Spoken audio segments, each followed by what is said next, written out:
si es verdadero o falso, ¿sí? Tal enunciado, y si es verdadero, demostrar.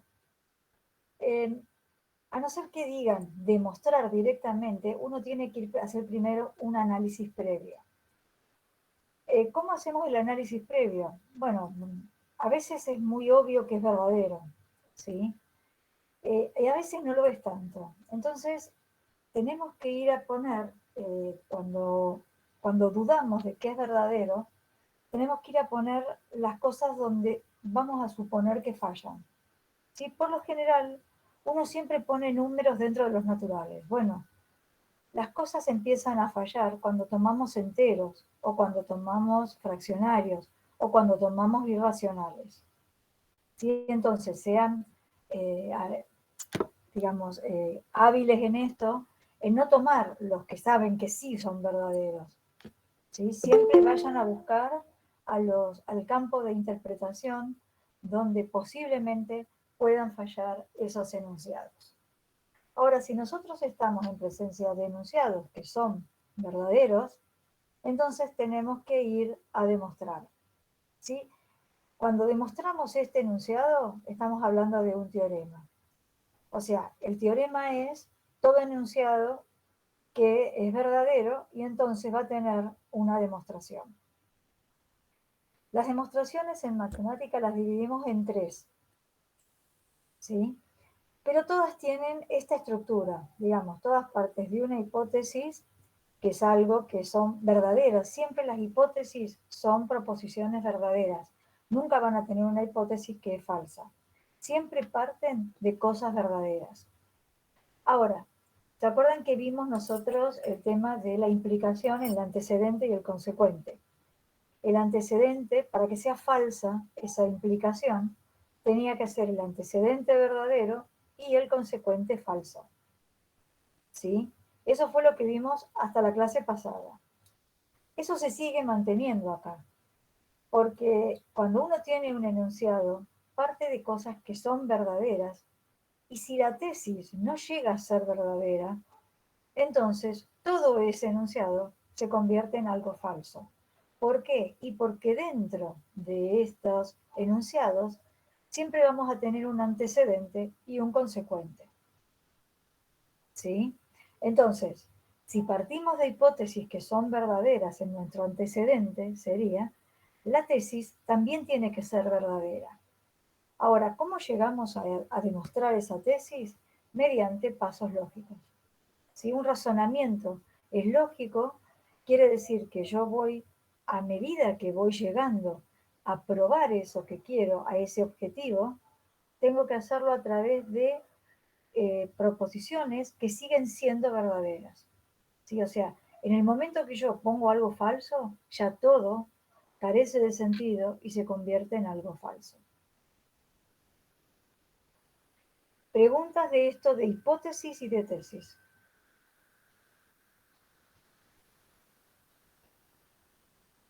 ¿No tienen preguntas? No.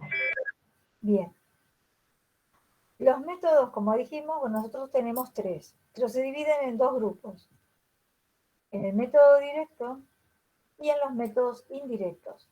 El método directo es el que relaciona la hipótesis con la tesis, pero con una implicación directa. ¿Sí? Es la que tenemos, la clásica, digamos. Partimos de la hipótesis y a través de los pasos lógicos llegamos a la tesis.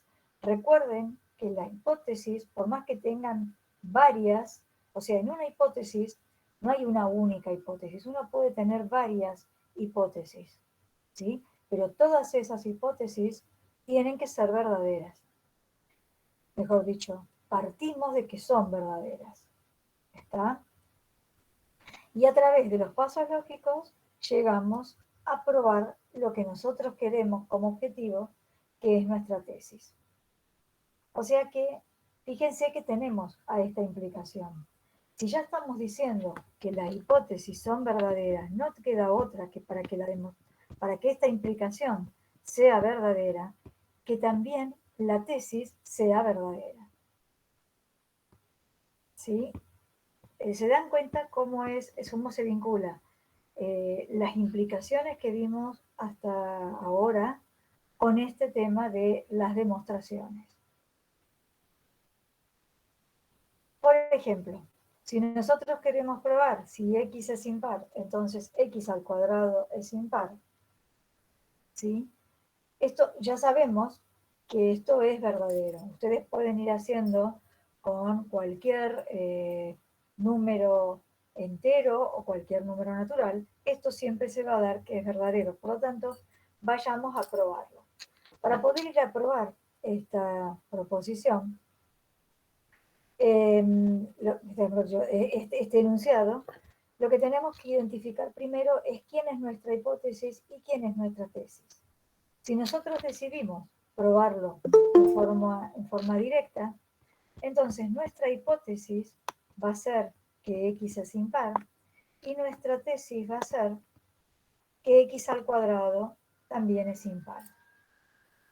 Porque fíjense que la estructura que tenemos acá del sí, entonces, nos está dando la estructura de esta implicación.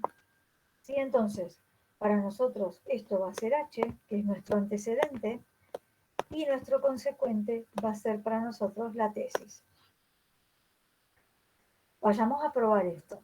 Hipótesis, que es impar, tesis, que x al cuadrado también es impar.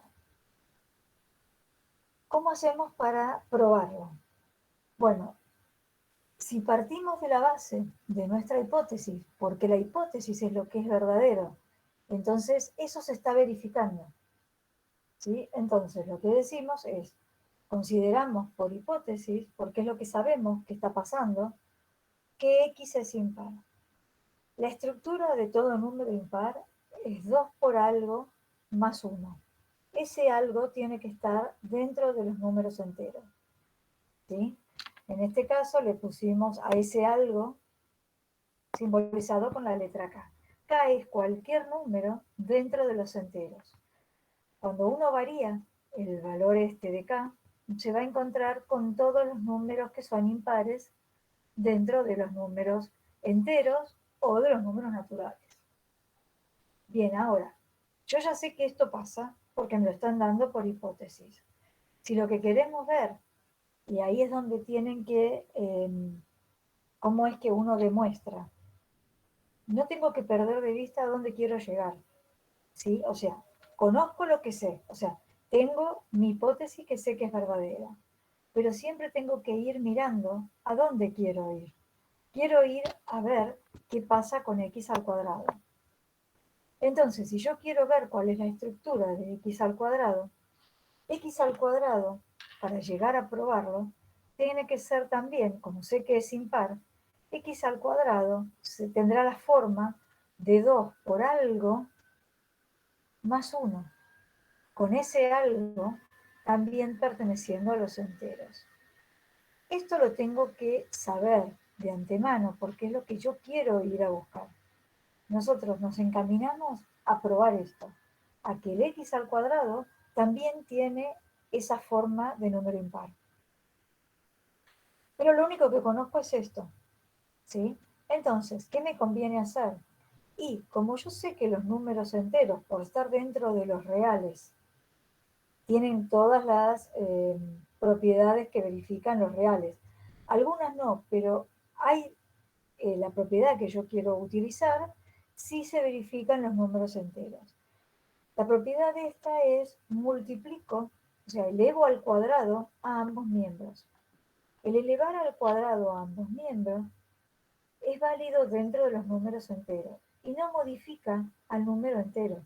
Sigue siendo cerrado con respecto a los números enteros. ¿Sí? Esto es porque el elevar al cuadrado es cerrado para los números enteros. Sigue perteneciendo dentro de los números. ¿Está? Entonces, uno puede elevar al cuadrado. Ahora, cuando estoy en este momento, ¿qué voy a hacer acá? Ya tengo la forma del x al cuadrado. Ahora tengo que ver qué pasa con esto que está acá, con este miembro. ¿Qué voy a hacer ahora? Bueno, lo reconozco como un cuadrado de binomio. Entonces voy a desarrollar a este cuadrado de binomio. Ustedes me dirán, bueno, pero acá ya me doy cuenta que es un número impar. No, en este momento no puedo asegurar que es un número impar, porque para que x al cuadrado sea un número impar, tiene que tener esta estructura. Entonces lo que voy a hacer es desarrollar el cuadrado del binomio. En este momento desarrollamos el cuadrado del binomio. Recuerden, los que se han olvidado los casos de factoreo, cuál es el cuadrado del binomio. Bien, entonces ahí ya lo tenemos. Ahora, ¿qué tengo que hacer? Tengo que encuadrarme en esta estructura. El más 1 lo tengo. Me falta ver qué le pasa a todo esto. Todo esto tiene que ser, como tenemos ahí, el 2t. Bueno, pero ¿qué podemos hacer para encontrar este 2t?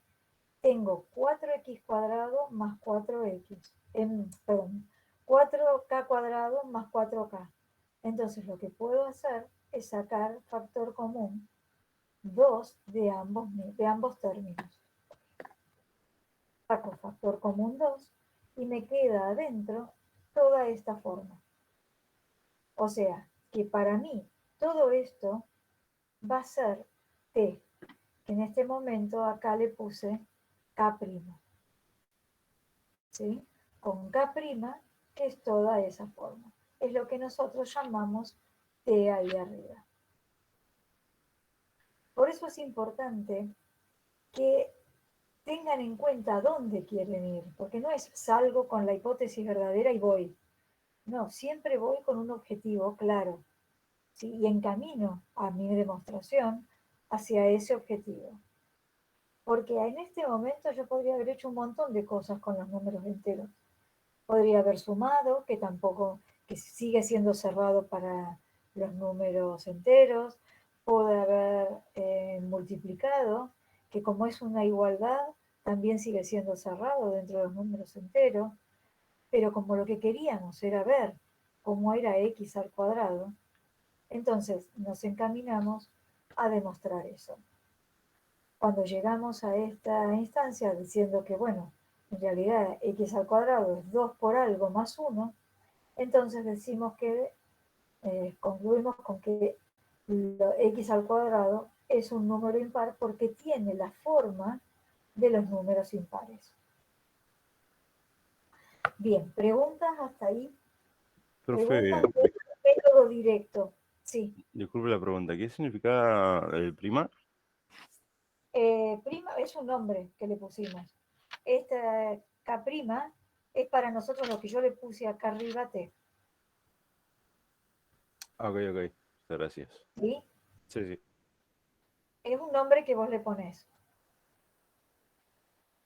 Tienen que aclarar a qué llaman T o K o K' o R o S, el nombre que ustedes quieran y que están acostumbrados. Tienen que aclarar cuál es el... O a veces también podemos ponerlo así. Pongan, si yo puse a K', bueno, K' perteneciente a los enteros. ¿Sí?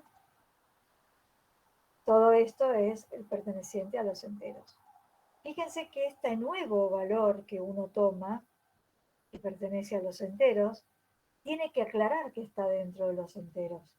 Más allá que nosotros llegamos a toda la estructura de un número impar, tengo que aclarar que este valor esté dentro de los enteros.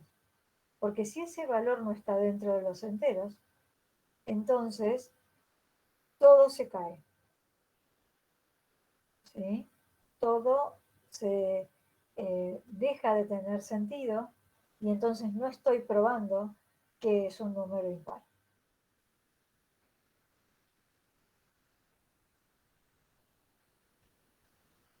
¿Preguntas? Recuerden los problemas que tuvieron y pregunten sobre el método directo con los problemas que ya recuerdan que tuvieron el cuatrimestre pasado o el anterior.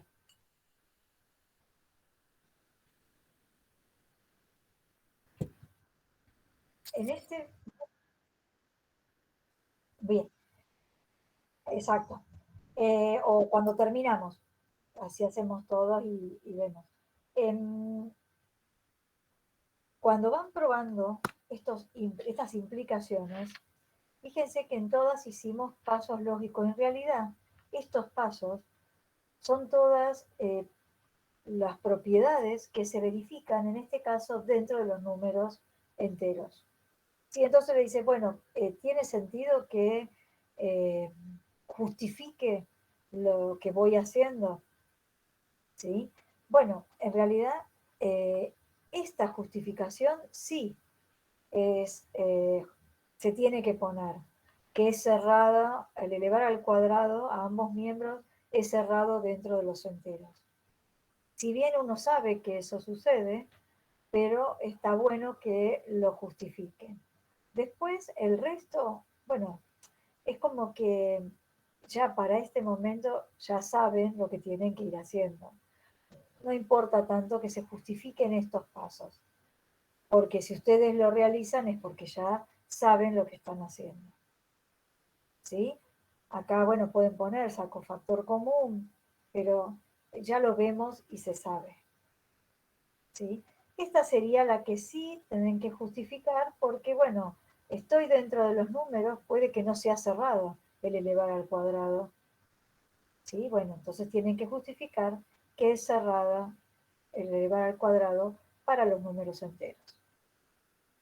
Lo que sí o sí tiene que estar es justamente que esta nueva estructura que tienen este nuevo valor, ¿sí? Que va a aparecer, bueno, eso tiene que estar dentro de los enteros. Porque si esto, vuelvo a decir, no está dentro de los enteros, si por alguna razón acá ustedes tienen una fracción, ¿sí? Entonces ya se cae que el x al cuadrado es un número impar. Y sin embargo, hicieron todo mediante pasos lógicos. ¿Está? Entonces tienen que decir que esa nueva letra está dentro de los enteros y tienen que dar la forma de esa nueva letra que ponen, esa que tiene que multiplicar al 2. Fíjense que este K' pertenece a los enteros porque K pertenece a los enteros. Y K cuadrado, como ya dijimos, también pertenece a los enteros porque es cerrado para los números enteros el elevarlo al cuadrado. Cualquier número entero multiplicado por otro número entero me sigue dando un número entero. Y si yo sumo dos números enteros, me vuelve a dar un número entero.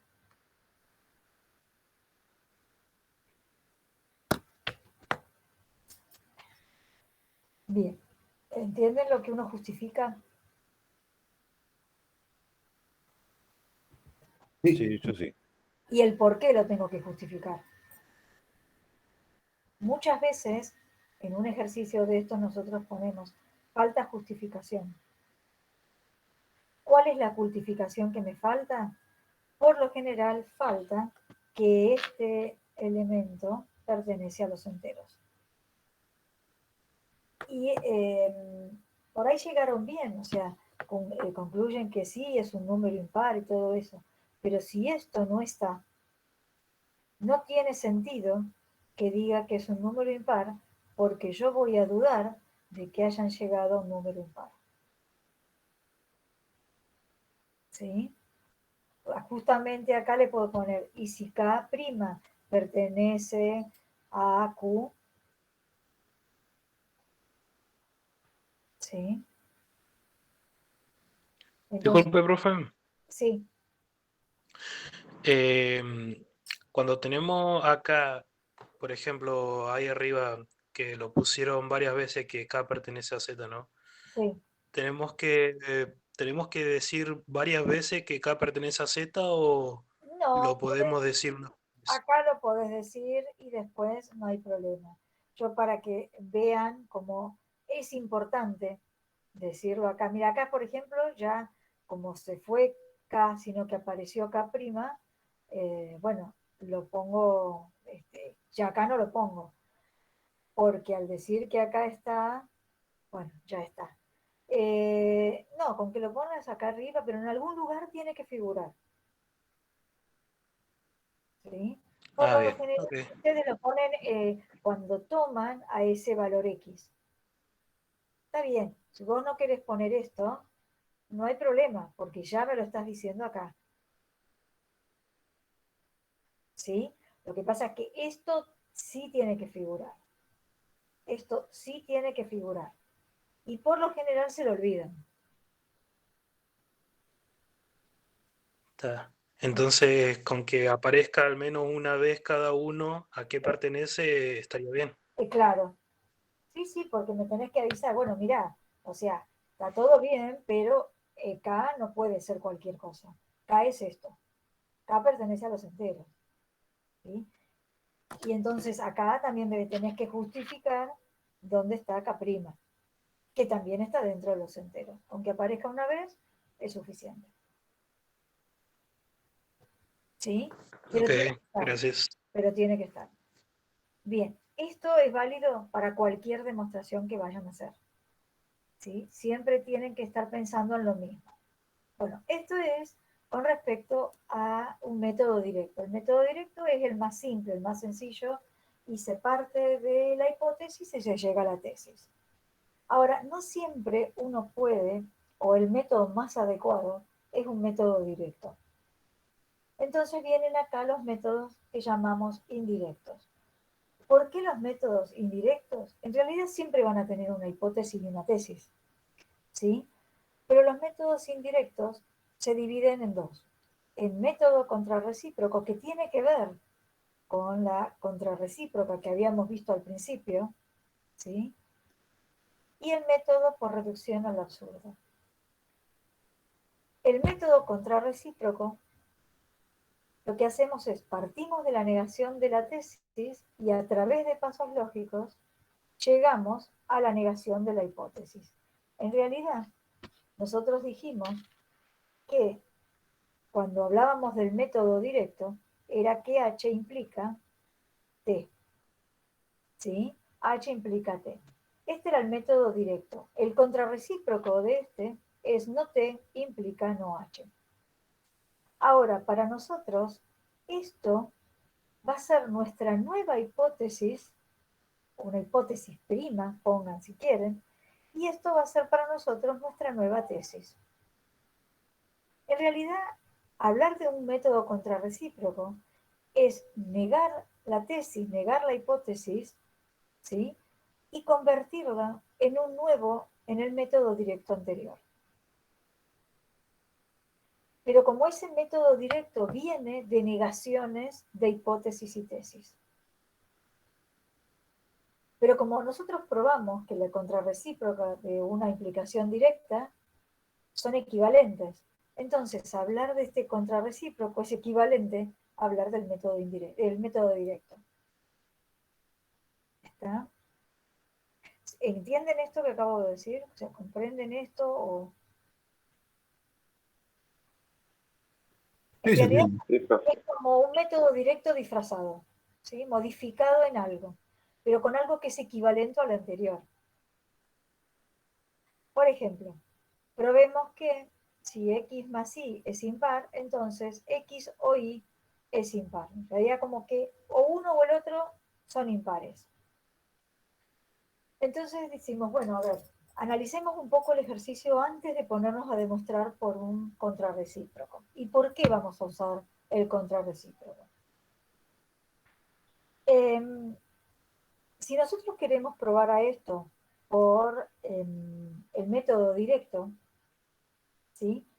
Tendríamos que probar, supongamos, o sea, esta sería mi hipótesis y todo esto es mi tesis. Reconocen a esto como el sí entonces esta sería nuestra hipótesis en un método directo y esta es nuestra tesis, ¿sí? En el método directo. Ahora, yo sé que por la hipótesis esto es verdadero. Tendríamos que probar esto, pero ahora probar esto tengo un no. Y es ahí donde se me complica la tesis. ¿Por qué? Y porque para probarlo yo lo puedo probar, pero tengo que hacer los dos caminos. ¿Sí? Entonces es como más engorroso ir a probar por un método directo. ¿Y qué pasa si yo tenía un O? Recuerden que cuando uno tiene un O y negamos ese O por De Morgan, se nos convierte en la negación y aparece el I. Entonces es más fácil ir a demostrar este enunciado por un método indirecto y en particular por este contrarrecíproco. Entonces, busquemos la hipótesis, como dijimos recién, es X más Y es impar. La tesis es X o Y son impares. Alguno de los dos tiene que ser impar. Negar esto se convierte en que la no hipótesis, la negación de la hipótesis es que es par la suma y que negar lo significa que los dos tienen que ser pares. Entonces, probar ahora por este método indirecto es partir de la negación de la tesis y llegar a la negación de la hipótesis. En realidad esto es como que sería mi hipótesis prima y esto tendría que llegar a mi tesis prima. Parto de acá, de que ambos son pares, entonces es algo bien concreto, ¿sí? Hablar de que algo son pares es dar la estructura de que ambos números son números pares. La estructura de que los números son pares tiene esta forma, a diferencia de los impares. Si 2 por algo siempre va a ser un número par, con K y T que pertenecen a los enteros. ¿Sí? Esta es la estructura de los números pares.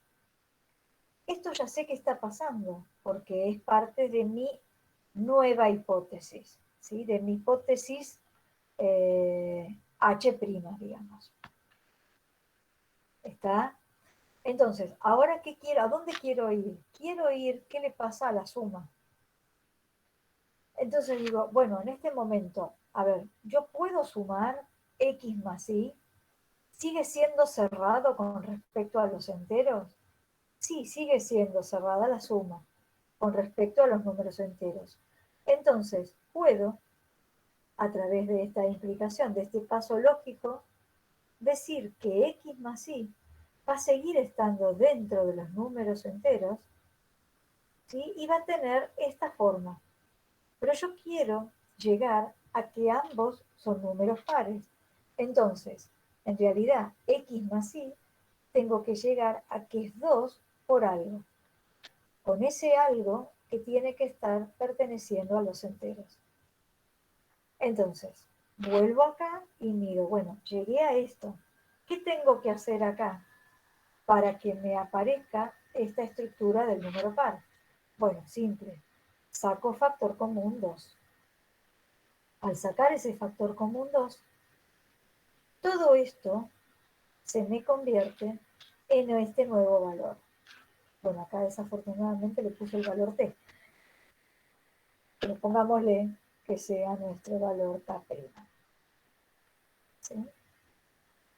Ahí está. Ese es nuestro K' y K' tiene la forma de K más T. ¿Por qué sé que K' pertenece a los números enteros? Y esta es la parte importante. Porque tanto T como K pertenecen a los números enteros. Y como dijimos recién, la suma de los números enteros sigue siendo un número entero. ¿Sí? Por lo tanto, K' es un número entero. Si K' es un número entero, X más Y también pertenece a los números enteros.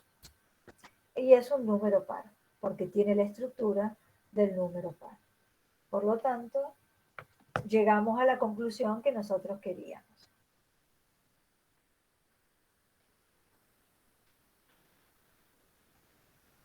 Bien, ¿preguntas? Profe, en el caso de que K o T fuera alguno de los dos que no fuera un entero, Bien, en el caso de que K o T no es un número entero, acá no podés decir que esto es un número par. Sí o sí, como vos partís de que esto es verdadero, sí o sí, ambos tienen que pertenecer a los enteros. Lo que puede suceder es que esto no sea un número entero. No se va a dar. Siempre uno termina, cuando estás moviéndote dentro de los enteros, siempre vas a estar dentro de los números enteros. ¿Sí? Pero igual tenés que justificarlo. Pensá que cuando partís, tu hipótesis siempre es verdadera. Por eso es bien importante decir que lo que dijimos al principio, siempre las hipótesis son verdaderas. Entonces sabés que en este punto K y T pertenecen a los enteros. No hay otra.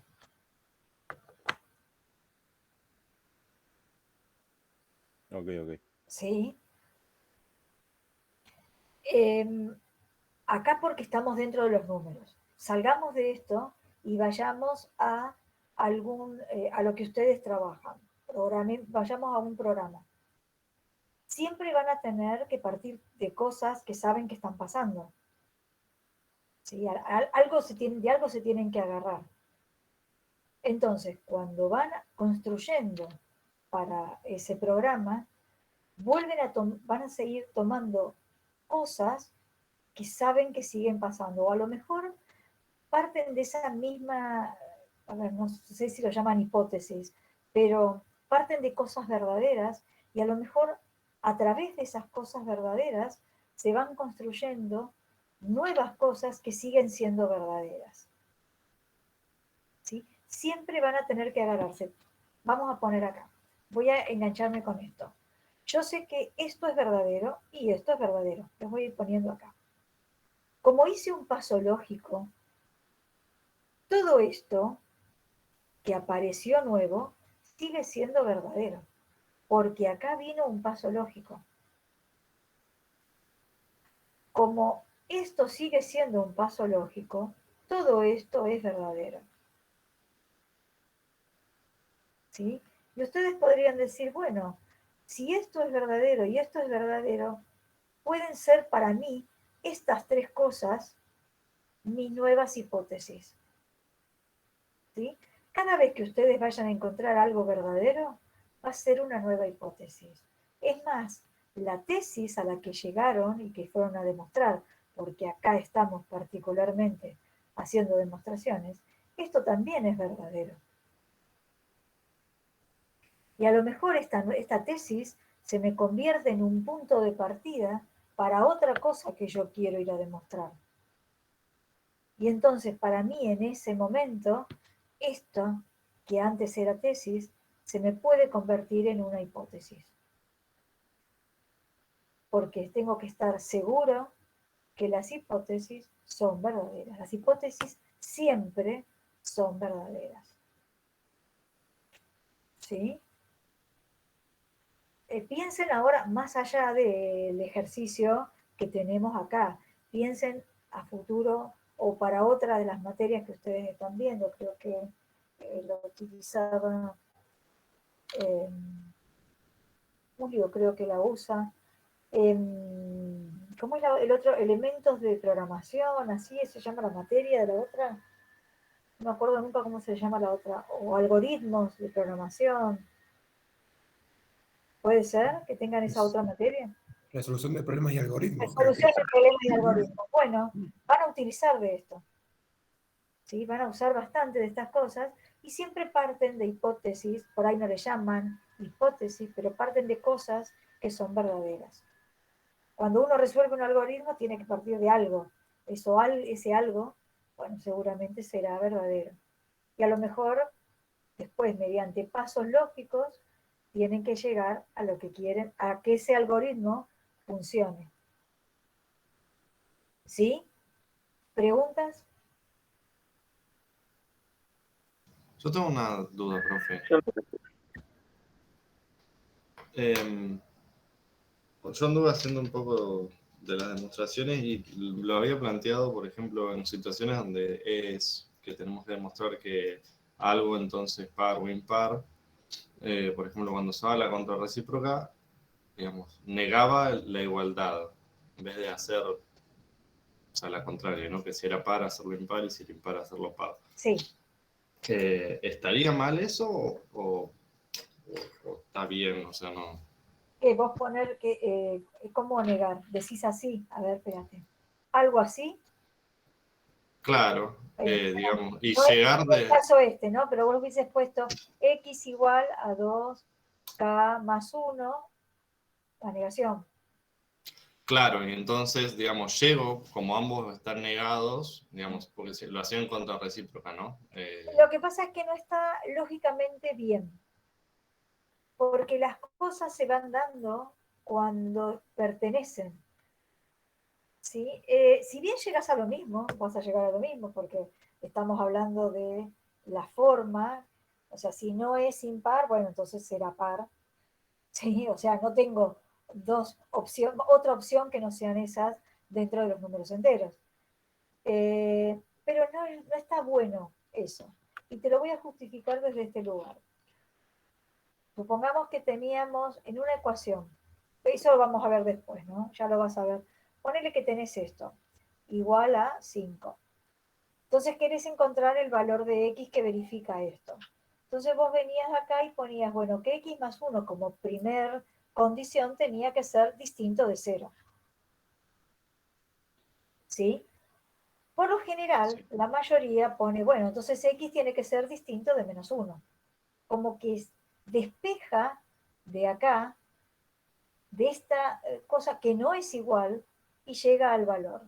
Esto lo han hecho en, bueno, los cuatrimestres anteriores seguramente hicieron esto. Esto no está bien pensado desde la parte lógica, porque en realidad que sea distinto no me está diciendo cómo yo puedo ir a encontrar, que yo puedo ir a despejar directamente. En realidad, el paso previo a encontrar que es distinto es decir, bueno, a ver, busquemos cuál es el valor que es igual, y ese valor es el que no quiero que esté. Entonces de acá hubiesen dicho, bueno, es igual a menos 1. Bueno, concluyo con que ese es el que no quiero que esté. Claro. Porque en realidad las cosas aparecen, tienen vida cuando son iguales, no cuando son desiguales. Porque el desigual, ¿qué tan desigual puede ser? ¿Sí? En cambio vos me decís, bueno, es igual a esto. Bueno, eso sí, te lo acepto. Es igual y te entiendo. Pues vos querés encontrar, ¿sí? Pero el desigual, bueno, qué sé yo. Acá no hay mucha chance porque o es par o es impar. Pero hay otros casos, por ejemplo, si vos decís, bueno, no es múltiplo de 6 o no es múltiplo de tal valor.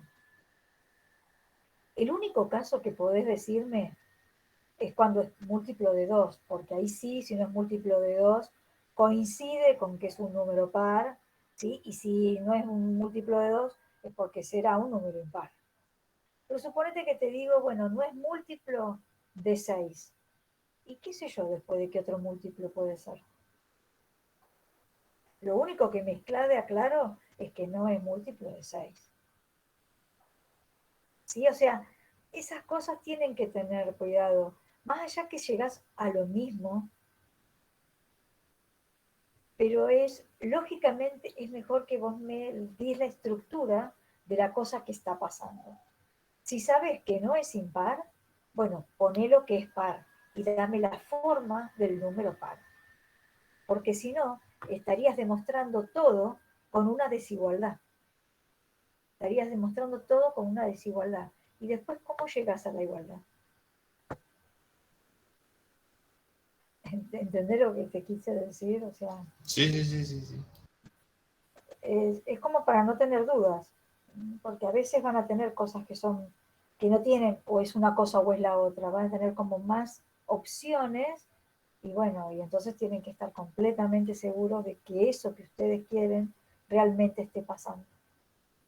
En este punto sí, como que uno se vuelve más puntilloso, ¿viste? Como que querés, esta es la parte matemática que a ustedes les va a servir y mucho para cuando quieran pensar en la carrera de ustedes. O sea, más allá que ahora estamos dentro de los números y es muy matemático esto, bueno, hay programas que necesitan de esta minuciosidad, ¿viste? Esto tan... que no te queden cosas afuera, porque si no, se te cae. No se llega a cumplir cuando vos programás, cuando compilas, no va, digamos. ¿Y dónde falla? Y falla por ahí en estas cosas que a uno las pasa por alto y son, bueno, son muy importantes dentro de la programación. Piensen que el objetivo de esto es que ustedes tengan esta estructura lógica en la cabeza, ¿no? Más allá de que ahora estamos en elementos y que tienen que rendir un parcial y que tienen que estar estudiando los métodos de demostración, a ustedes a futuro les va a servir porque tienen que tener en su cabeza esta estructura que nosotros tenemos, bueno, en lógica. ¿Sí? Bien, vamos al último y después hacemos todas las preguntas que, bueno, que les van quedando las dudas. El último, dentro de este también, de los paquetes de los métodos indirectos, es el de reducción al absurdo. En el de reducción al absurdo también negamos la tesis, ¿sí? Pero no vamos a negar la hipótesis. O sea, mantenemos la hipótesis y llegamos a la negación de la tesis. Piensen que todo se desprende del método directo, ¿no? Era hipótesis, tesis. Hipótesis siempre es verdadera, tesis tenemos que llegar a que es verdadero para que se verifique esa implicación. Bueno, entonces ahora pensemos que si nosotros mantenemos la hipótesis verdadera y negamos la tesis que supuestamente es verdadera, esto sería falso. Entonces, hay una contradicción, en algún momento va a aparecer este absurdo. ¿Sí? Porque si estamos demostrando el negar la tesis, implica que tiene que aparecer este absurdo, porque si es cierto que era verdadera esa implicación, esto sí o sí, la tesis, tenía que ser verdadera. Bueno, y esto es lo que tenemos. ¿Sí? Entonces, llegar a este absurdo es cuando uno utiliza la hipótesis verdadera y niega la tesis. Entonces vamos a este ejemplo, que si a cuadrado es múltiplo de 2, entonces a es múltiplo de 2. Ustedes me preguntan en este momento, bueno, a ver, ¿puedo usar por el método directo? Sí, lo puedo usar por el método directo. Tal vez no es el más conveniente porque tengo un a cuadrado, ¿sí? Y que es el múltiplo de 2. Entonces tendría como que desprender a este a cuadrado de forma tal que me permita, bueno, llegar a probar que a es un múltiplo de 2 también. No es el más conveniente el método directo. ¿Puedo hacerlo por el contrario recíproco? Sí, ese sí también me hubiese servido. Ese me sirve tanto como la reducción al absurdo. Pero nosotros vamos ahora a probarlo por el de reducción al absurdo. Después les voy a decir cuáles son por lo general los que uno demuestra por este método.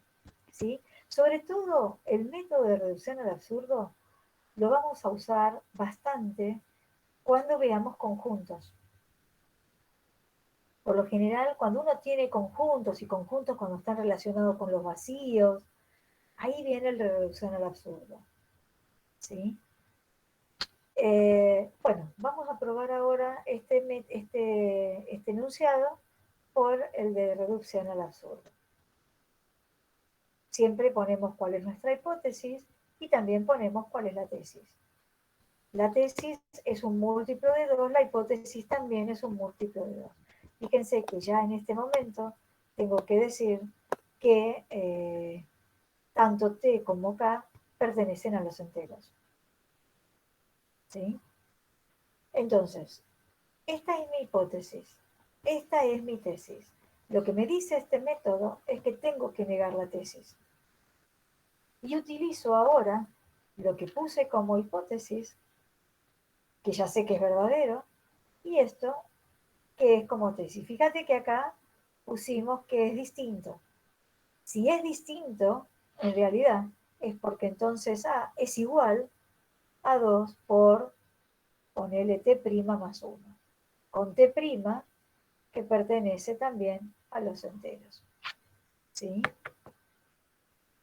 Bien. Demostración. Yo tengo esto.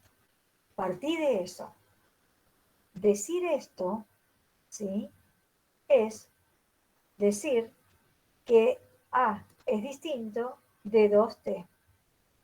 Pero decir que A es distinto de 2T, y acá es donde, fíjate como que en algún momento uno tiene que llegar a la igualdad. ¿Sí? En algún momento tenés que buscar eso de hacerlo igual porque es lo que tenés concreto. ¿Está? Es lo que sí sabés que está pasando. En este caso es sencillo porque hay dos opciones, vuelvo a decir. Bien, entonces sé que esto, ¿sí? Pasa y pasa esto para este método. ¿Estamos? Bien, y ahora me voy a quedar con ver, digo, bueno, si esto es cierto, yo puedo elevar al cuadrado A y me va a tener que seguir dando un número par, porque si es llegar a si sigue dando eso, es cierto. Ahora, si cuando yo elevo al cuadrado me da que es un número impar, ahí estoy en un problema y estaría encontrándome en un absurdo. ¿Sí? Bueno, veamos a ver qué pasa. Elevemos al cuadrado. Fíjense que esto lo mantengo. ¿Sí? Esto lo mantengo, porque esto es lo que era mi hipótesis. Veamos a ver qué pasa con esta tesis que negamos. Bueno, entonces vengo acá. Elevo al cuadrado. Ya habíamos probado que si elevábamos al cuadrado algo impar, seguía dando impar en los anteriores, ¿no? Bueno, pero igual sigo probando lo mismo. Voy a copiar ahí arriba. Volví con puse lo mismo. Y llegamos a que a cuadrado en realidad es un número impar por un lado y par por el otro. Esto, recuerden que el i se tienen que dar las dos cosas al mismo tiempo. Y tienen que ser ambos verdaderos. Ambos no pueden ser verdaderos porque o a cuadrado es un número impar o a cuadrado es un número par. Este es el absurdo. Acá estamos en presencia de algo contradictorio. Eso quiere decir que llegamos a un absurdo. ¿Y el absurdo de dónde viene? Y viene de suponer que en realidad, ¿sí? El valor, el absurdo viene de suponer que A no es un múltiplo de 2. ¿Se acuerdan que fue lo que negamos? Negamos esa tesis. Bueno, de ahí viene este absurdo. Por lo general uno justifica de dónde viene el absurdo y concluye con que entonces la tesis que yo había negado en realidad es falsa y entonces sigue siendo, es verdadera la tesis original. ¿Sí?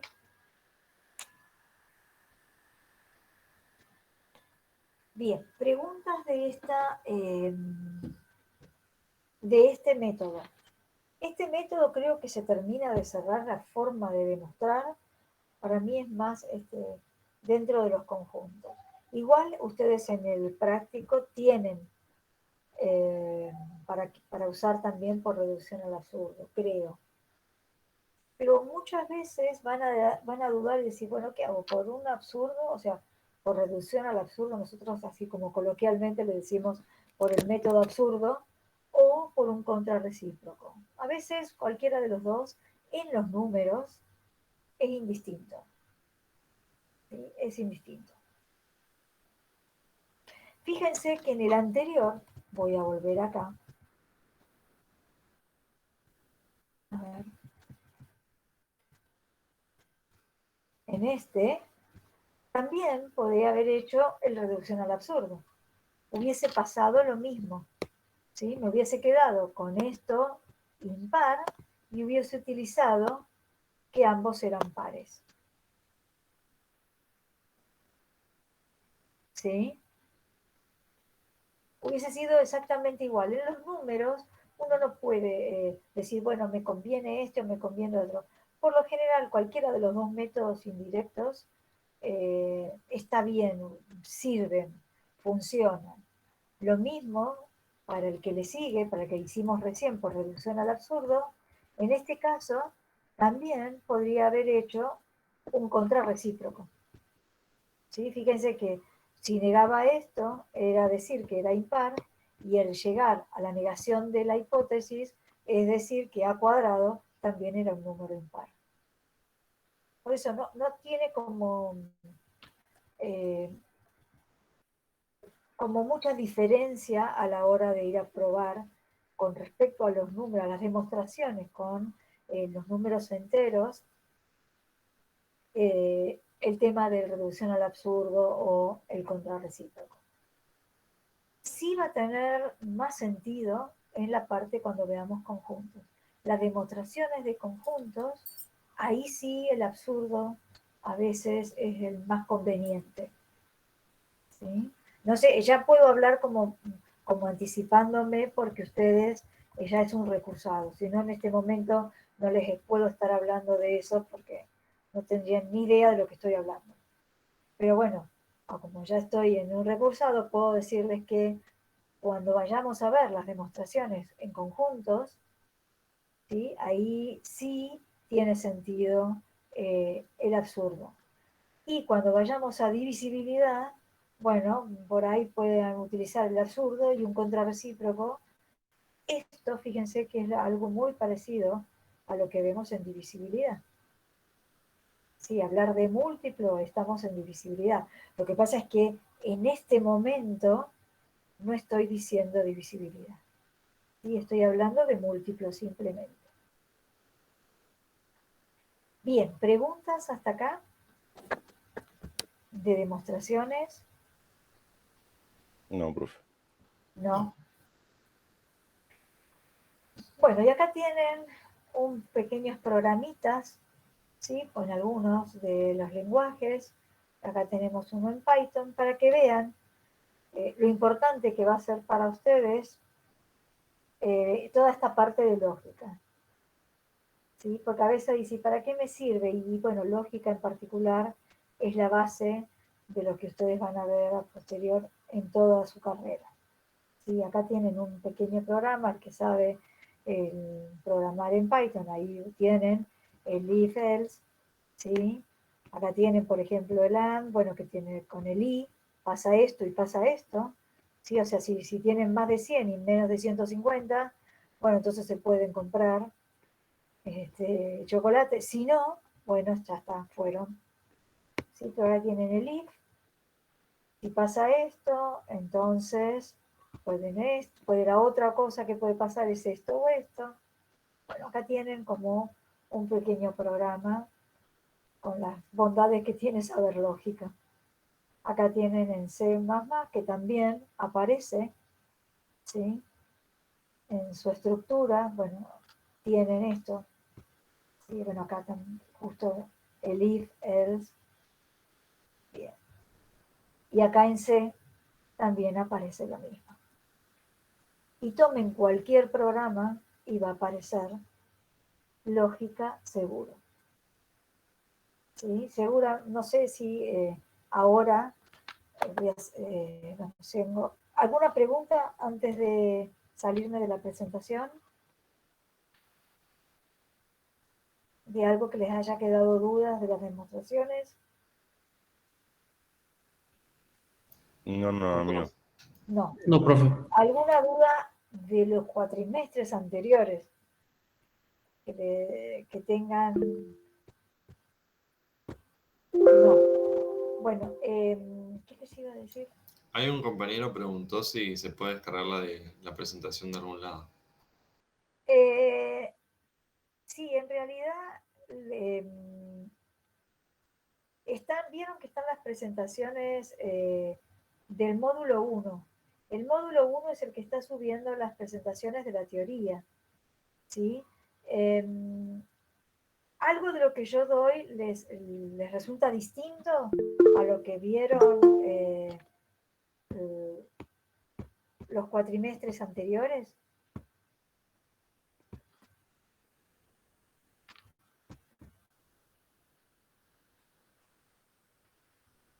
Profe, yo tengo una duda con respecto al de reducción al absurdo, pero Sí. es un ejercicio. ¿Lo pregunto en práctica? Sí, ahora lo vemos. No, les Ok. pregunto, a ver, puntualmente, Profe, ¿encuentran alguna diferencia en lo que vieron antes y lo que voy dando en la teoría? ¿Les Y resulta? yo lo veo diferente. A ¿Cómo? ver, yo lo veo diferente porque el cuatrimestre pasado los TPs eran. O sea, ahora los TP que están dando son los mismos TP que están dando cuando yo ingresé por primera vez para rendir la materia esta. Sí, Y luego el recursado de ese cuatrimestre le hicieron súper mega complicado. O sea, yo trabajé con los TPs eso y con la teoría. sí. Y más o menos en la parte de números entero era como un cuadernillo entero de propiedades y un montón de cosas. Y el TP era extensamente largo y los parciales eran súper complicados. Entonces ahora es como que está todo más sencillo, por decirlo de alguna manera. Entonces se Bueno, resulta un poco más llevadero. la Es verdad. ventaja, por otro lado, que tenés es que ya lo viste, ¿no? Entonces ahora encarás la teoría desde otro lugar. Eso también, ¿no? Por un lado, eh, está bueno. Pero puntualmente lo que les pregunto es, esto que me voy anticipando a lo que van a ir viendo, viste que por ahí les digo, bueno, cuando veamos tal cosa, esto es útil saber. Eh, ¿Les sirve que les diga para futuro a qué les van a servir? No, sí, Marcela, eso es mucho, muy útil porque después Sí, cuando... Sí, porque después es mucho, muy útil eso, sí. ¿Sí? Sí, Ok. ¿Lucas? ¿Sos Lucas? sí, sabes que sí. Ay, no me Sí, me da digas. vergüenza, pero sí sé yo. Cosa que pasa, Marce. Ah, bueno, No bueno. sabe cómo la sufrí estos 3 años rindiendo. Ah, sí. Sí, Que los no. finales. Y no, no sé por qué, no, no voy a tirar nombres, pero la verdad que sí, me mataron. Pero bueno, Ah, bueno, bueno. Esperemos que esta vuelta la pueda sacar. sí, espero el Que próximo bueno, acá no ya venir. volví a elementos. Me Sí. pidieron volver. Pero bueno, dije, pues vuelvo con los que recursan, porque igual todos ustedes, cuando pasen a lineal, me van a encontrar en lineal. Así por lo menos ya me conocen. También eso es bueno y yo los puedo conocer a ustedes, que es mejor todavía. Bueno, la ventaja que tienen, les vuelvo a decir, es que ya saben de lo que estoy hablando. Entonces, a mí me resulta mucho más sencillo dar la teoría y particularmente decirles dónde, cuando estuve tanto tiempo en elementos, me doy cuenta dónde están los problemas que tienen. ¿Sí? Eso me parece que es más rico y a ustedes, porque seguramente lo que yo se sienten identificados cuando digo, el error que cometen está acá,